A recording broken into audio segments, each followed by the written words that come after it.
미래를 보는 정승과 노비. 옛날 조선 선조 때 대학자 율곡 이의 선생은 앞날을 내다보는 능력이 있었다고 합니다. 어느 날 그런 율곡 선생이 깊은 명상에 잠겼습니다. 그런데 그의 눈앞에 참혹한 광경이 펼쳐졌습니다. 10년 후에 외적들이 몰려와서 조선이 위태롭게 된 모습이었습니다. 율곡 선생은 깜짝 놀라서 눈을 떴습니다. 이를 어찌해야 하나. 아무래도 지혜로운 사람을 찾아 이 일을 막을 방도를 의논해 봐야겠구나. 율곡 선생은 이 일을 의논할 만한 사람을 찾아서 조선 팔도를 돌아다니기로 작정하고 길을 나섰습니다. 그리고 여러 뛰어난 인물들에 대한 이야기를 듣고 다니면서 앞날을 내다보는 능력이 아주 출중하다는 김복선이란 사람에 대해서도 듣게 되었습니다. 김복선은 그 신분이 노비였으나 재주가 뛰어나서 주인집 여식과 혼인하여 살아가는 사람이었습니다. 율곡 선생이 충청도 합덕에 이르렀을 때였습니다. 선생은 큰 방주가에서 앉아 쉬고 있었습니다. 참으로 좋은 곳이로다. 이 방죽의 기운이 예사롭지가 않구나. 선생은 주변을 둘러보며 감탄했습니다. 그런데 그때 한 사람이 다가와서 공손히 절을 했습니다. 소인은 김복선이옵니다. 이리 오실 줄 알고 있었사옵니다. 대감마님을 뵙게 되어 영광입니다. 오, 이럴 수가. 참으로 그대가 김복선이란 사람이오. 율곡 선생은 김복선을 바라보았습니다. 선생은 한눈에 김복선의 비범함을 알아보았습니다. 이 사람 보통 사람이 아니로구나. 눈빛이 예사롭지 않다. 율곡 선생은 김복선을 옆에 앉혔습니다. 나는 그대가 앞날을 내다본다는 소문을 들었소이다. 과연 그러하오? 소인이 조금 아는 것이 있사옵니다. 그렇다면 내 그대에게 묻겠소. 10년 후의 일을 어찌하면 좋겠소? 10년 후라 하셨습니까? 김복선이 잠시 눈을 감고 생각했습니다. 그리고 조심스럽게 입을 열었습니다. 10년 후면 큰 환란이 일어날 것입니다. 과연 그대도 보이는구려. 율곡 선생은 고개를 끄덕였습니다. 두 사람은 서로를 바라보았습니다. 같은 미래를 본 두 사람이 만난 것입니다. 그런데 대감. 김복선이 심각한 표정으로 말을 이었습니다. 10년 후에는 대감과 송구봉 선생님께서 이 세상에 안 계실 것입니다. 뭐라? 율곡 선생이 깜짝 놀랐습니다. 그렇습니다. 만약 두 분께서 살아 계시다면 외적이 감히 건너오지 못할 것입니다. 하지만 두 분께서 돌아가신 후에는 외적들이 마음 놓고 조선에 쳐들어올 것입니다. 하... 율곡 선생은 깊은 한숨을 쉬었습니다. 선생도 자신의 죽음을 예견했지만 이렇게 다른 사람의 입을 통해 그 사실을 들으니 마음이 무거웠습니다. 그렇다면 방도가 없단 말이오. 방도가 있사옵니다. 호, 어떤 방도요? 율곡 선생이 몸을 앞으로 기울이며 물었습니다. 전라도 어느 고을에 아무개라는 백정이 있사옵니다. 그는 천하의 용맹과 뛰어난 지혜를 지녔습니다. 그를 시키면 사흘이면 외적을 평정할 수 있습니다. 그에게 단 1000명의 군사만 있어도 외적들 수만 명이 그를 무서워하며 자기들 나라로 모두 도망칠 것입니다. 사흘? 율곡 선생이 깜짝 놀라며 물었습니다. 그렇습니다. 그렇다면 그대에게 맡기는 것은 어떻소? 소인에게 말씀이십니까? 소인에게 맡기신다면 석 달이면 외적들을 모두 몰아낼 수 있습니다. 석 달. 율곡 선생은 고개를 끄덕였습니다. 그러자 김복선이 말을 이었습니다. 하오나, 만약 양반들에게 맡기면 8년이 걸릴 것입니다. 8년이라. 8년. 김복선의 말에 율곡 선생은 깊은 생각에 잠겼습니다. 그대의 말이 옳소. 신분이 문제가 아니라 그런 위기 상황에서는 능력을 보아 인재를 기용해야 하는 법이지. 하지만 대감마님, 조정에서 과연 백정이나 소인 같은 노비 출신에게 나라의 운명을 맡기겠습니까?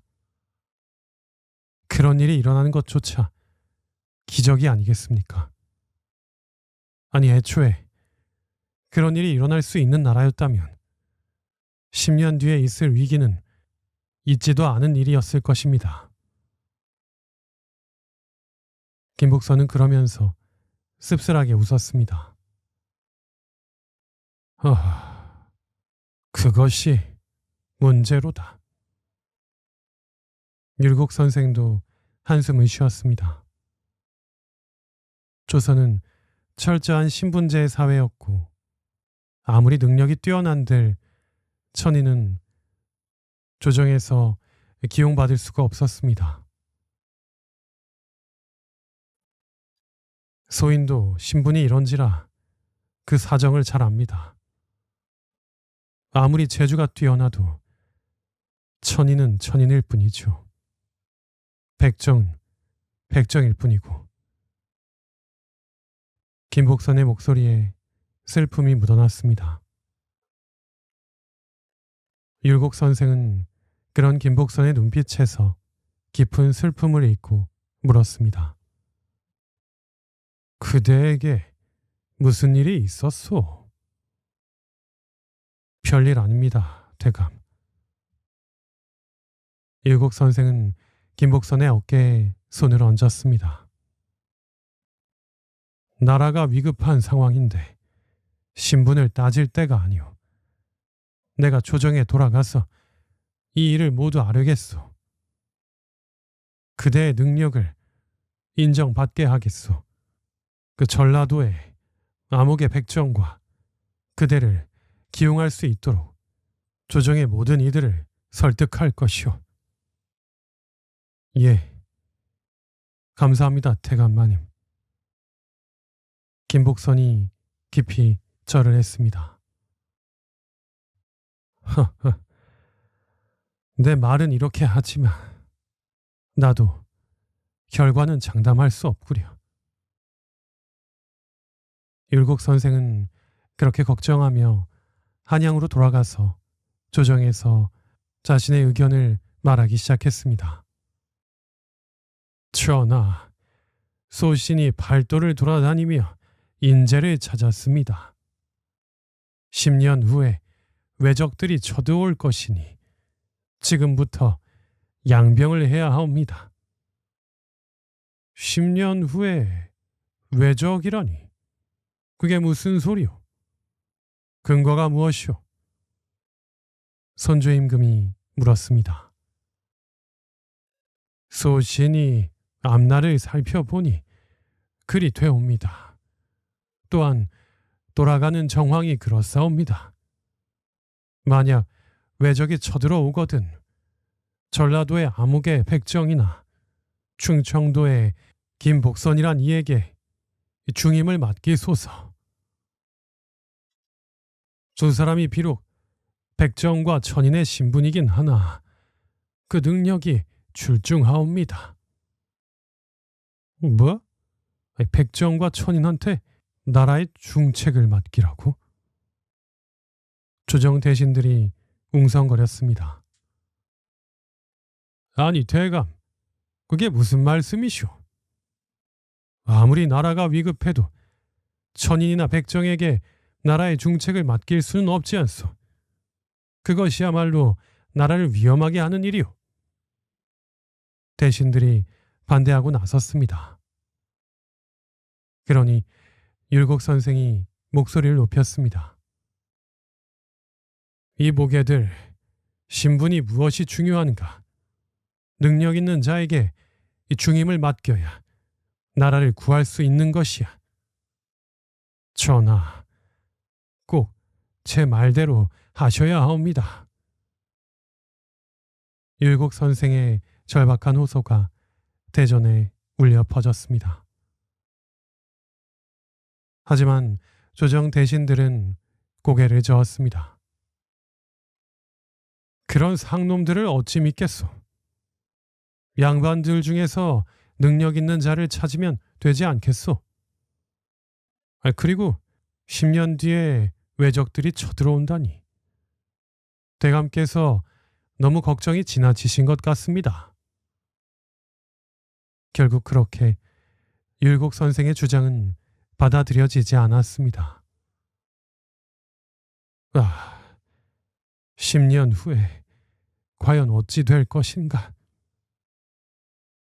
율곡 선생은 걱정되는 마음으로 다시 조정에 들어가서 양병을 주장했지만 대신들은 쓸데없는 걱정이라며 무시했습니다. 그리고 세월이 흘러 율곡 선생은 1584년에 세상을 떠났습니다. 그리고 1592년 임진년에 외적들이 조선에 쳐들어왔습니다. 나라가 위태롭게 되자 조정에서는 급히 대책을 논의했습니다. 예전 율곡 선생께서 말씀하신 그 전라도의 백정과 김복선이란 자를 찾아야 하지 않겠습니까? 평소 율곡 이이와 가까이 지냈던 한 신하가 주장했습니다.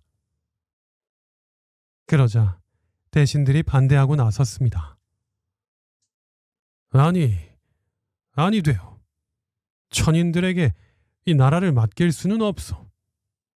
그렇소. 양반들 중에서 능력 있는 자를 찾아야 하오.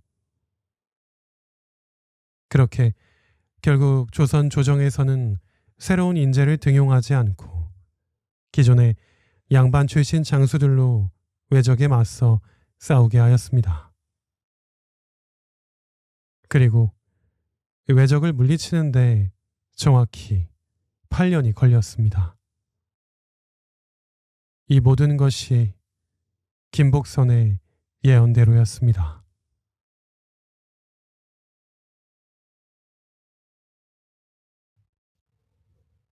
대장장이의 충심.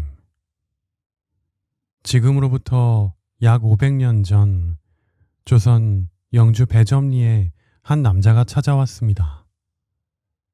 그의 이름은 배순이었습니다. 배순은 이 마을에 대장간을 차려놓고 장사를 시작했습니다. 그는 매우 뛰어난 솜씨로 좋은 물건을 만들어서 양심적으로 사람들에게 팔았습니다. 그 새로운 배순이란 대장장이 말이야. 솜씨가 정말 좋더구만. 그뿐만이 아니야. 양심적이고 정직해. 사람이 아주 좋아. 마을 사람들은 날이 갈수록 대장장이 배순을 신뢰했습니다. 배순이 만든 철물은 튼튼하고 오래갔으며 그는 결코 값을 속이거나 불량품을 팔지 않았습니다.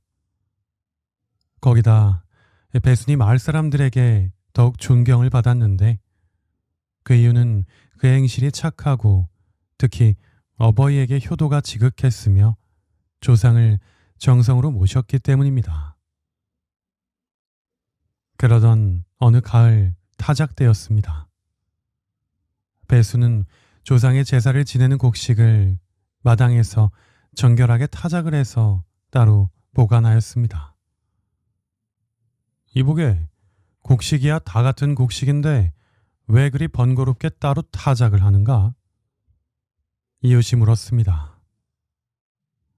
조상님께 올리는 곡식인데 어찌 소홀히 알 수 있겠습니까? 정결하게 타작하여 정성을 다해야 합니다. 그렇구만. 사람들은 그런 배순의 정성에 몹시 감탄했습니다. 그러던 어느 날 최초의 서원인 소수서원이 지어질 때였습니다. 배순은 그곳에 필요한 철물을 정성껏 공급하였습니다. 문고리, 경첩, 못 하나하나 정성을 다해 만들어냈습니다. 이 철물들을 보게 참으로 훌륭하구만. 누가 만든 것인가? 배순이라는 대장장이가 만든 것입니다. 일꾼들과 선비들까지 배순에 대한 칭찬이 자자했습니다.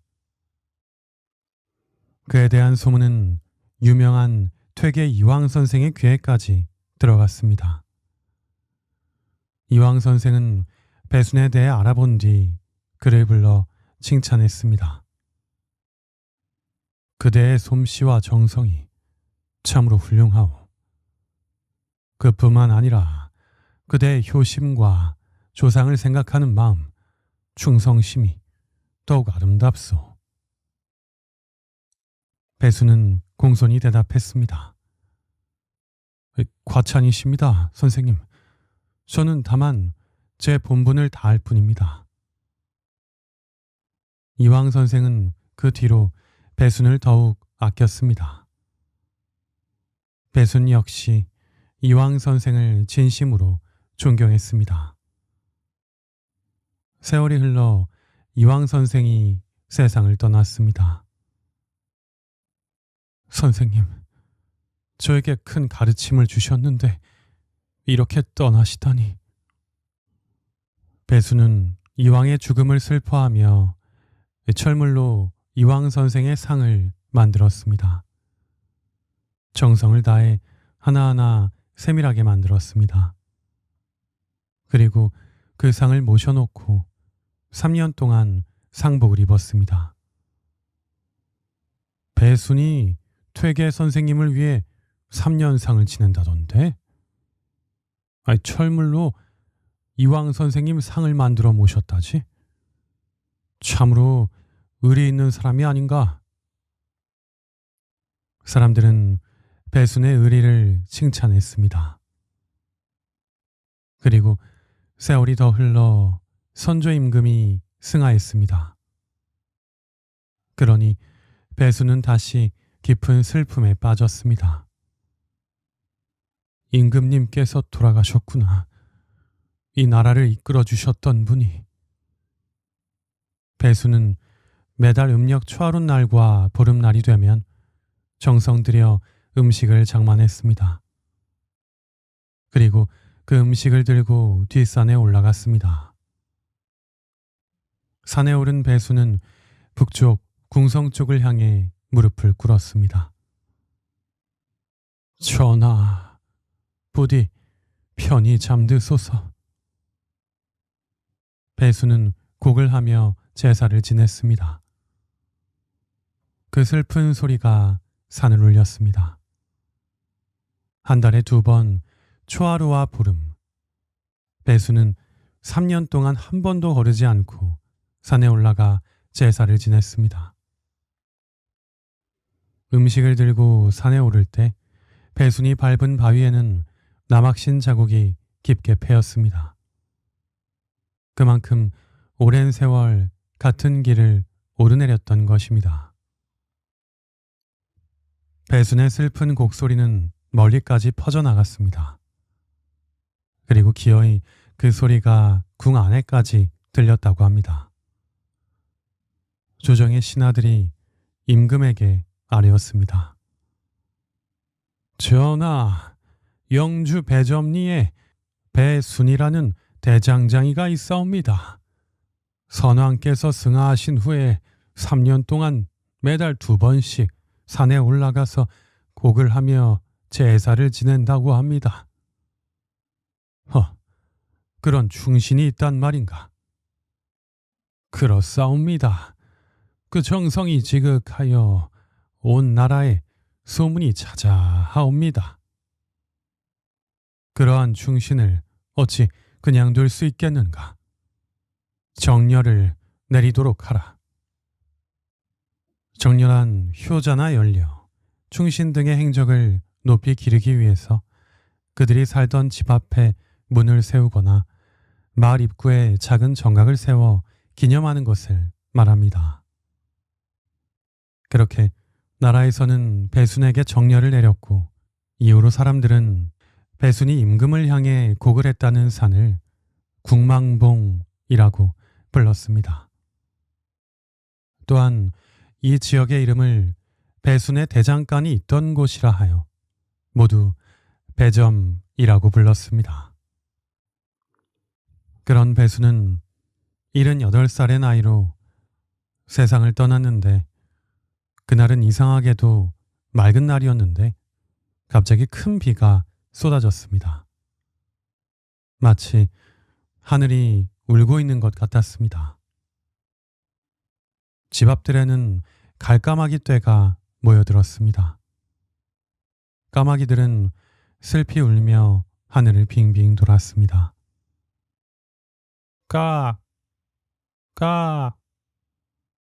저 까마귀들을 보게 뭔가 큰일이 일어나는 것 같은데? 마을 사람들은 수근거렸습니다. 한편 배순의 처는 그날 외출했다가 돌아오는 길이었습니다. 집 가까이 왔을 때 그녀는 깜짝 놀랐습니다. 집이 모두 화염에 쌓여 타고 있는 것이 보였기 때문입니다. 어머나, 불이야! 그리고 더욱 놀라운 것은 남편 배순이 화염에 쌓인 채로 하늘로 승천하는 것이 보였다는 것입니다. 여보! 여보! 배순의 처는 황급히 집으로 달려갔습니다. 그런데 막상 집 앞에 가보니 아무 일도 없었습니다. 불은 없었고 집은 멀쩡했습니다. 이게 어떻게 된 거지? 배순의 처는 급히 남편이 있는 사랑방으로 달려갔습니다. 그곳에는 남편이 평소처럼 누워 있었습니다. 여보! 여보! 하지만 배순은 대답이 없었습니다. 이미 운명한 후였습니다. 그렇게 배순이 세상을 떠난 후에 마을 사람들은 그를 동신으로 모시고 제사를 지냈습니다. 영주시 순흥면 읍내에서 추암사로 가는 길 3.5km 되는 지점에는 수령 600년 정도 되는 느티나무 3그루가 서 있습니다. 이곳을 삼괴정이라고 하는데 이 느티나무의 남쪽 도로변에는 작은 정력악이 있습니다. 이것이 바로 배순 정력악입니다. 원래 이 배순의 정력악은 배점 초등학교 운동장 서편에 있던 것인데 학생들이 운동하는 데 지장이 있다 하여 이곳으로 옮겨온 것입니다. 그리고 배순이 음식을 들고 산에 오를 때 밟은 바위에는 아직도 남학신 자국이 남아 있습니다. 사람들이 국망봉이라고 부르는 산도 여전히 남아 있습니다. 이처럼 배순의 충심과 효심, 그리고 그의 인품과 정성은 지금까지도 사람들에게 널리 기억되고 있습니다.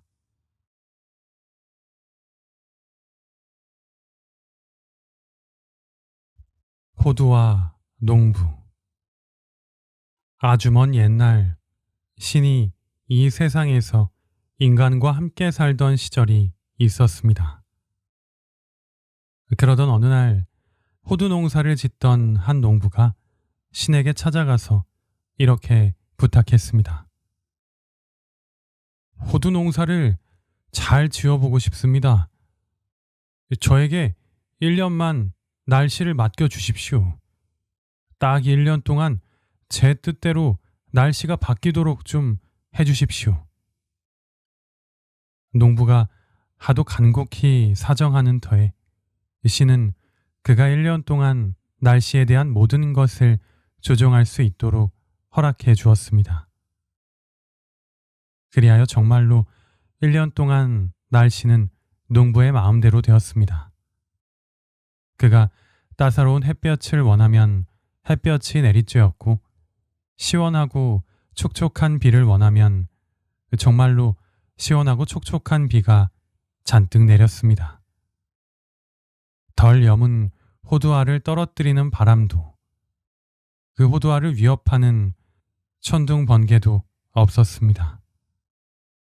모든 게 순조롭게 되어갔습니다. 농부는 그저 나무 그늘 아래 누워서 잠만 자면 되었습니다. 이윽고 가을이 찾아왔습니다. 호두는 상상할 수 없을 만큼 대풍년이었습니다. 이야, 풍년이다, 풍년이야. 야, 이거 정말 쉽구나. 날씨가 내 마음대로 되고 호두나무가 아무런 풍파가 없으니 호두가 잔뜩 열렸어. 농부는 기쁨에 들떠서 산더미처럼 쌓인 호두들 가운데서 하나를 깨뜨려 보았습니다. 그런데 세상에 그 호두 알맹이가 하나도 없었습니다. 아이, 뭐야? 다른 걸 해볼까? 농부가 다른 호두를 집어들고 껍질을 깨뜨려 보았지만 그 호두도 알맹이가 하나도 없었습니다. 다른 호두들도 모두 마찬가지였습니다. 그러니 농부는 절망하며 그 자리에 털썩 주저앉고 말았습니다. 이럴 수가.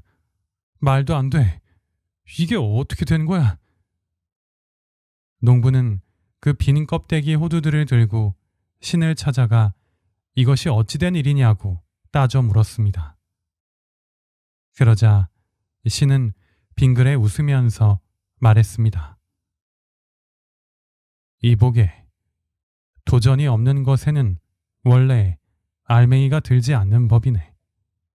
자고로 폭풍과 같은 방해도 있고 가뭄 같은 갈등도 있어야 껍데기 속에 영혼이 깨어나서 여물게 되는 것일세.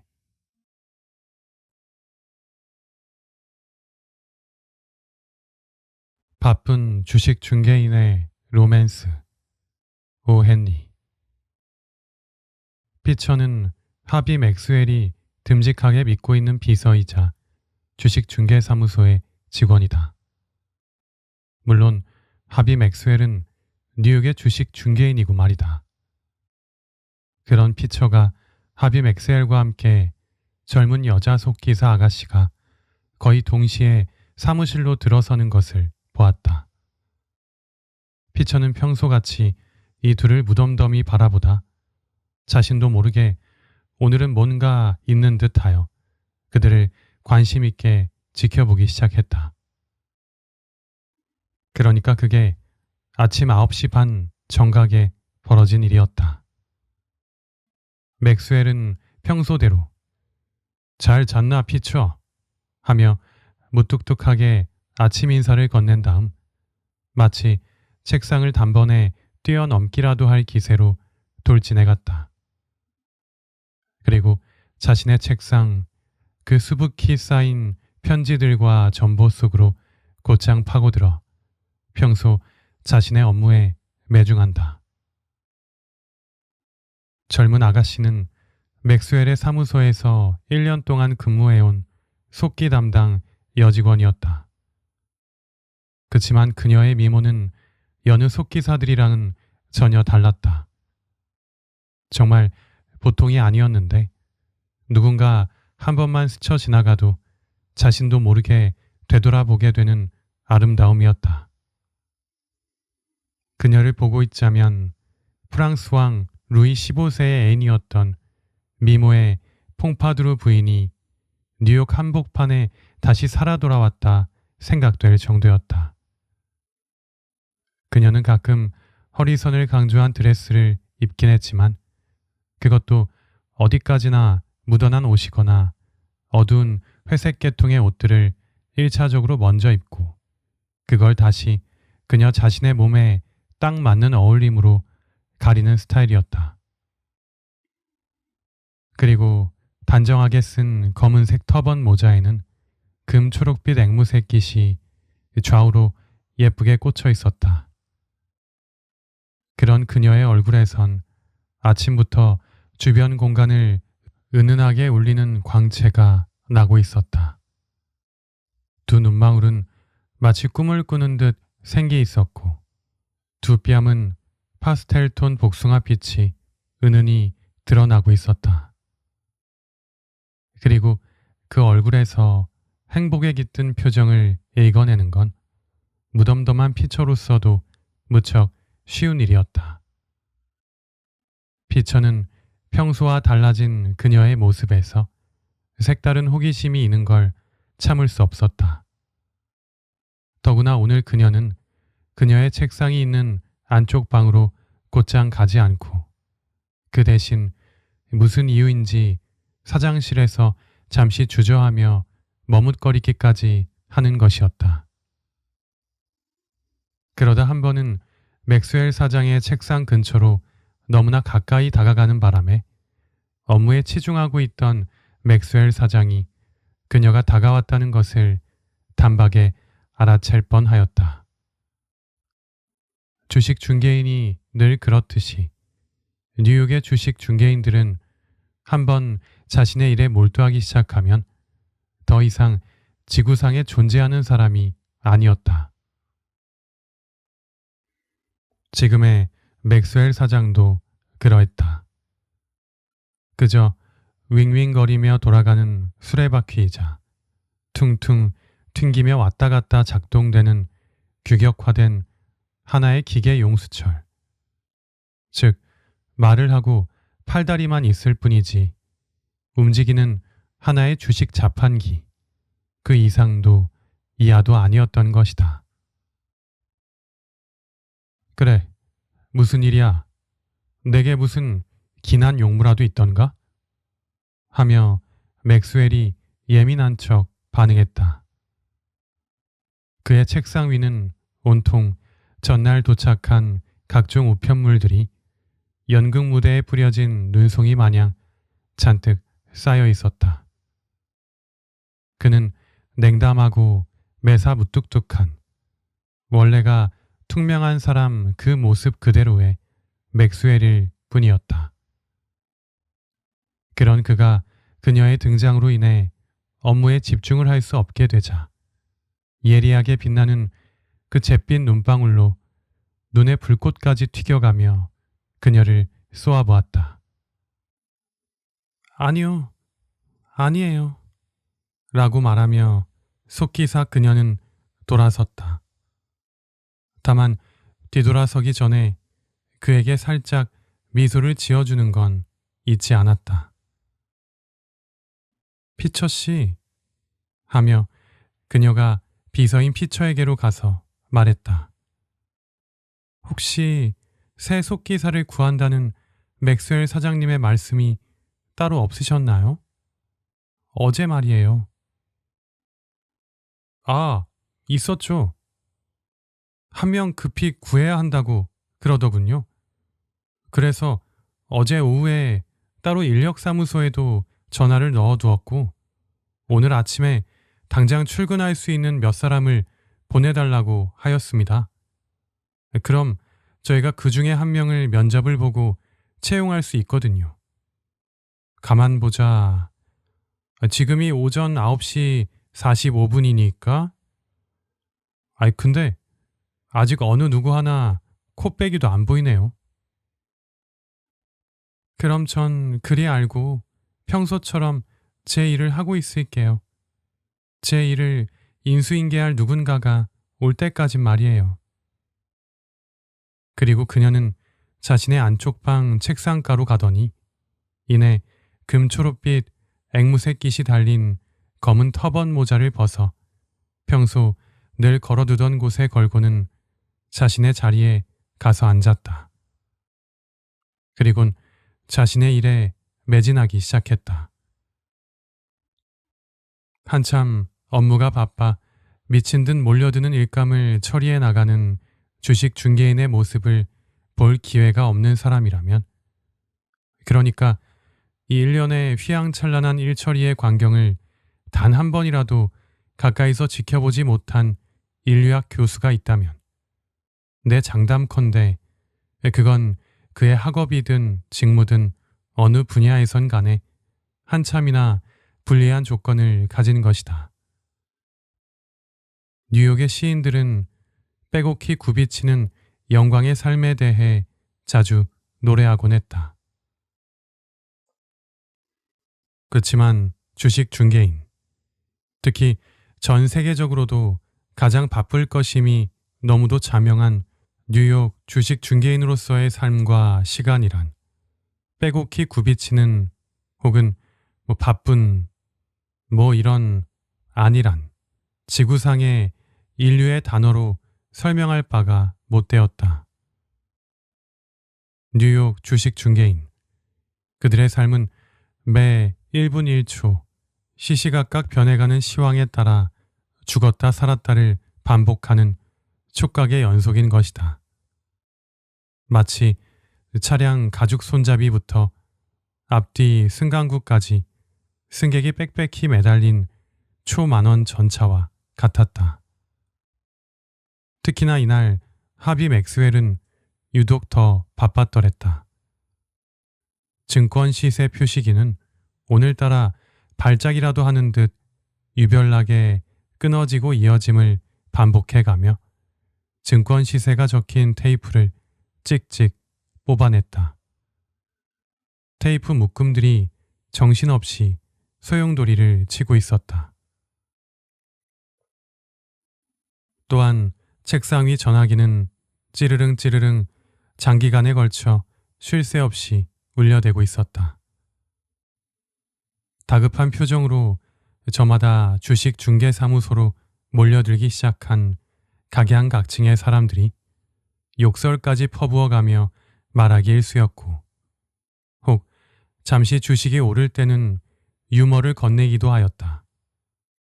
그도 아니면 신랄하게 두 마디 하거나 아니면 떨어지는 주식에 대해 잔뜩 화를 내기도 하였다. 미친 듯이 널뛰는 주식 가격에 사람들은 온통 제정신이 아닌 채로 그를 불러대고 있었던 것이다. 맥스웰 씨, 메시지 전달 임무를 맡고 있던 각종 심부름꾼 소년들은 저마다 손에 메모지와 전보를 하나씩 들고 주식 중개사무소에 들어왔다 다시 나갔다를 반복하고 있었다. 주식 중개사무소의 여타 다른 직원들도 바쁘기는 매한가지였다. 그들은 지금 폭풍우가 이는 바다 한복판을 항해하는 선원들 마냥 이 문서 저 문서 그 사이로 점프해가며 돌아다니고 있었다. 이날은 정말 어찌나 정신없고 바쁘든지 늘 직원들이 열심히 안 하네 하며 심술을 놓던 비서 피처 씨마저 직원들의 바쁜 모습을 보곤 자기도 모르게 생기가 돌 정도였다. 뉴욕 증권거래소는 허리케인이나 산사태 또는 눈보라나 빙하의 내습, 화산이 갑작스럽게 터지는 등 주가 급변동이라도 발생하는 날이면 그 불안과 동요와 걱정 더미들의 잔해가 윗 나뭇가지에서 아랫 나뭇가지들로 그 파동이 전달된다. 즉, 이 자그마한 뉴욕 한복판 하비 맥스웰 씨의 주식 중개 사무소에까지 어마어마한 파급을 미치는 것이다. 도저히 안 되겠던지 맥스웰은 자신의 의자를 벽 한쪽으로 아예 밀쳐놓고선 발가락 끝으로 댄스를 추는 춤꾼 마냥 아슬아슬 일처리를 마저 해나가기 시작한다. 한순간은 증권 시세 표시기 앞에 있다. 한순간은 전화기를 붙잡기 위해 순간 이동을 했다. 또 한순간은 손님이 오면 이 책상 저 문으로 마치 얼룩무늬 타이즈를 입은 중세 무언극의 어릿광대 마냥 잘 훈련된 민첩성을 보여주기도 했다. 이렇게 한참 일이 무르익어갈 무렵 스트레스가 이마로 펄펄 분출될 즈음 주식 중개인의 눈에는 여인의 이마에서 흘러내린 것이 분명한 금발 머리카락 한 올이 벼랑간 눈에 들어왔다. 그 머리카락은 타조 깃털이 나부끼는 벨벳 모자에서 흘러내린 것이었다. 가짜 물개 모피로 만든 코트 자락도 눈에 들어왔고 북미산 히코리 호두나무 열매만큼이나 뭐가 그리 큼지막한지 큰 구슬 목걸이도 눈에 들어왔다. 결국 맥스웰의 눈은 코트 맨 하단 자락에 가까스로 매달려 있는 은색의 하트 모양 브로치에 다다라서야 멈춰섰다. 그 코트를 입은 젊은 아가씨가 냉담한 기운으로 그의 앞에 서 있었고 비서 피처 씨가 앞으로 쑥 고개를 내밀며 그녀를 소개해준다. 인력사무소에서 오신 분이십니다. 어제 말씀하신 그 일자리를 보러 오셨다네요. 그제야 맥스웰 씨가 각종 서류 뭉치들과 주식 시황이 적힌 각종 테이프들을 손에 한가득 든 채로 나머지 반쪽의 고개를 마저 다 돌리며 그녀를 바라본다. 뭐? 뚱딴지같이 뭔 자리? 하며 느닷없는 비서의 말에 어이가 없다는 듯 맥스웰 씨가 눈까지 다 찌푸리며 말한다. 어제 말씀하신 속기사 자리 말입니다. 어제 저보고 면접 볼 수 있게 몇 사람을 후보로 보내달라고 하라시지 않으셨습니까? 그 중에 오늘 아침까지 오신 분이 이 한 분뿐이십니다. 헐, 정신 나갔나 피처? 아니 내가 왜 그런 지시를 했겠나? 그 자리라면 이미 레슬리 양이 지난 1년 동안이나 여기서 근무하며 완벽하게 잘 해나가고 있지 않느냐 말이야. 그러니까 그녀가 여기 있을 동안은 그 자린 그녀 몫인 게야. 이거 미안하게 되었습니다. 여기에 당신을 채용해드릴 일자리는 없습니다. 이봐 피처, 당장 이 아가씨는 보내드리시고 얼른 인력사무소에도 전화를 넣어 괜한 시간 낭비하지 말라 전해주게. 인터뷰 볼 사람도 더 보낼 필요 없다고 말을 해주고. 하트 모양의 은색 브로치 장신구를 한 여성은 주식중개사무소의 각종 집기들과 진짜로 한판 부딪혀 다 깨부수려는 기세로 방방 흔들고 쿵쾅 부딪히고 하면서 정말로 몹시 분개해하며 그 사무실을 떠났다. 이게 어찌나 황당했던지 피처 씨는 쉬는 시간에 같은 주식중개사무소에서 근무하는 격리 직원을 만났을 때 이렇게 말했다. 사장님이 아무래도 요즘 좀 정신이 없으신지 통 자신이 한 말도 그 다음 날이면 나 몰라라 할 때가 많아. 밀려드는 사무와 중개일로 시간이 점점 촉박해지고 일의 난이도도 더 어려워져만 갔다. 맥스웰 씨의 주요 고객들 중에 일부가 거금을 들여 투자하고 있던 주식 6개 정도가 연이어 상종가를 올리며 폭등하다 못해 하늘로 치솟고 있었기 때문이다. 그 바람에 주변에서 잠자코 있던 다른 고객들까지 사자 주문과 팔자 주문을 거의 동시에 실시간으로 때려 넣어대려는 통에 사무소 일이 제비가 비상하듯 가파르게 늘고 있었다. 동시에 맥스웰 씨가 관리하는 주식 몇 주는 또 가파르게 밑도 끝도 없이 떨어지려 하고 있었고 그 바람에 이 남자는 고속기어를 장착한 정밀 기계 마냥 일을 해대고 있었다. 극도로 긴장한 상태로 전속력을 다해 정확하게 전혀 머뭇대지 않고 흡사 시계 태엽처럼 적절한 말과 결단과 행동을 보여주었다. 주식과 채권, 대부금과 담보저당권과 유가증권. 맞다. 뉴욕 한복판 중에서도 가장 한가운데인 이곳이 바로 금융의 세계였던 것이다. 여기선 인간의 동정심, 자연 법칙에서나 통할 법한 것들은 단 1mm도 허용되지 않는다.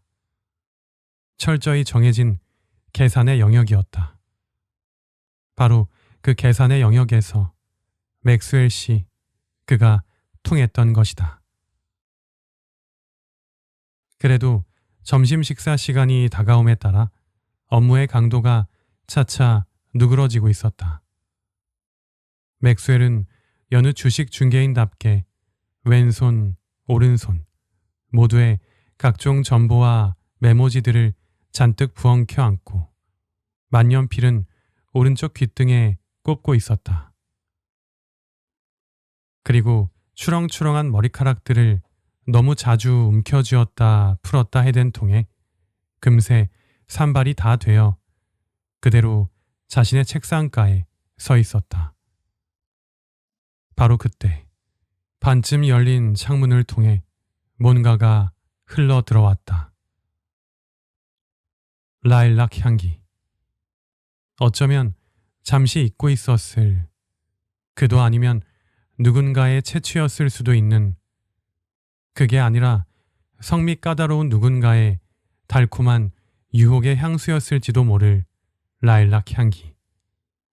그 향기 한 줄기가 감정에 동요되지 않고 계산의 영역에서 오로지 자기 업무에만 치중하던 무감동의 주식 중개인을 꼼짝달싹 없이 휘어감아 버린 것이다. 그건 바로 그의 속기사 레슬리 양에게서만 나는 달콤한 향수 냄새였다. 그 향수가 그녀였고 그녀가 그 향이었던 것이다. 그 향기를 맡자 그의 눈 앞에는 그녀가 자연스럽게 떠올랐다. 이제 재정의 세계, 그를 차지하고 있던 계산의 영역은 점차 빠르게 줄어들기 시작해서 마침내는 작아지더니 완전히 사그라든다. 그치만 그녀만은 실제였다. 그녀만은 바로 옆방인 안쪽 방에 있었다. 단지 그가 몇 발자국만 더 가면 닿을 수 있는 지척에 그녀는 실제에 있었다. 미쳤어. 조지, 넌 그동안 미쳤던 게야. 맥스웰이 큰 소리로 소리치며 말했다. 이제 말할래. 이젠 다 말할 거야. 나 그녀에게 당장 청혼하리라. 시간 끌 것도 없이 말이야. 아니 왜 진작 이 생각을 못했던 거야? 그는 갑자기 안쪽 사무실로 뛰어들어갔다. 마치 자신의 수비범위 안에 든 야구공을 확 낚아채려는 유격수 마냥 그는 그대로 속기사 여직원 레슬리의 책상을 점령했다. 그녀가 잠시 그를 올려다보더니 살짝 미소를 지었다. 그런 그녀의 두 뺨에 발그레한 파스텔톤 핑크빛이 스며들고 그녀의 눈이 상냥히 빛나고 있었다. 거기에 용기를 얻은 맥스웰이 한쪽 팔꿈치를 그녀 책상에 얹으며 몸을 숙였다. 그의 두 손엔 바스락거리는 종이 뭉치가 한가득이었고 귀엔 만년필을 꽂은 그 상태 그대로였다. 미스 레슬리 양, 제가 지금 잠시밖에 짬을 낼 수 없을 것 같습니다. 그러니 단도직입적으로 대답을 해 주십시오. 저와 결혼해 주시겠습니까? 아니, 제 아내가 되어 주시겠습니까? 저는 일반적으로 남들이 말하는 사랑을 당신께 드릴 수는 없을 겁니다. 하지만 저는 정말로 당신을 사랑하고 있습니다. 말해 주세요. 어서 대답해 주세요. 지금 미국 최대 철도회사 중 하나인 유니온 퍼시픽 철도회사 주식이 폭락하고 있거든요. 지금 무슨 말씀을 하시는 거예요? 하며 이 젊은 아가씨는 놀랐다는 듯이 소리쳤다. 그러더니 자신도 모르게 벌떡 자리에서 일어나서 그녀가 그를 뚫어져라 응시하기 시작했다. 그녀의 두 눈은 이미 놀람으로 가득 찬 지 오래였다. 이해 못하신 겁니까? 맥스웰 씨가 당황하며 말했다. 당신과 결혼을 하고 싶은 겁니다. 당신을 사랑합니다. 미스 레일리 양. 이 말을 해주러 온 거예요. 짬이 조금 난 지금 이렇게 1분 1초라도 서둘러 달려온 겁니다. 지금도 제 방에선 전화벨 소리가 나고 있군요. 피처, 그분들 보고 1분 1초만 더 기다려달라 대신 전해주게. 자, 어떠신가요, 미스 레슬리 양? 저와 결혼해 주시지 않으시겠습니까? 그런데 속기사 아가씨의 표정이 좀 이상했다. 그녀는 우선 프로포즈로 인한 당혹감부터 적응해야 했는지 시간을 좀 흘려보냈다. 그리고 이내 궁금증을 자아내는 귀여운 눈망울을 안 채 눈물을 흘리고 있었다. 그러더니 그녀는 햇살처럼 환한 미소를 지어 보이며 자신의 한 팔로 이 주식 중개인의 목덜미를 사랑스럽게 감싸 안았다. 그리고 그녀가 보드라우면서도 귀엽고 연약한 목소리로 살포시 말을 건넸다. 이제야 알겠어요. 당신이 일을 하는 동안에는 모든 걸 깜빡해 버린다는 것을. 처음엔 저도 이 프로포즈에 무척 당황스러웠네요. 그치만 자기 기억 안 나요? 자기와 나는 어젯밤 오후 8시 정각에 이 길가 모퉁이 작은 교회에서 결혼식을 올리고 온 사이잖아요.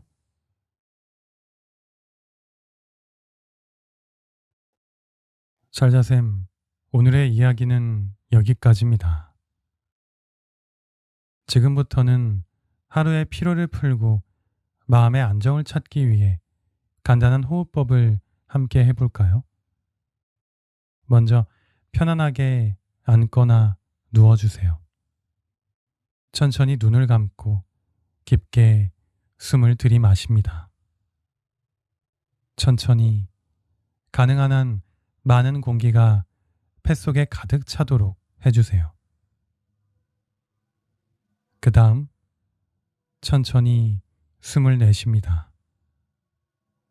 내쉬는 동안 오늘의 모든 걱정과 스트레스가 함께 흘러나간다고 상상해 보세요. 한 번 더 깊게 숨을 들이마시고 내쉴 때는 몸의 긴장이 풀리도록 더욱 천천히 내쉽니다. 이렇게 호흡을 몇 번 반복하시면서 몸과 마음이 점점 더 편안해지는 걸 느껴보세요.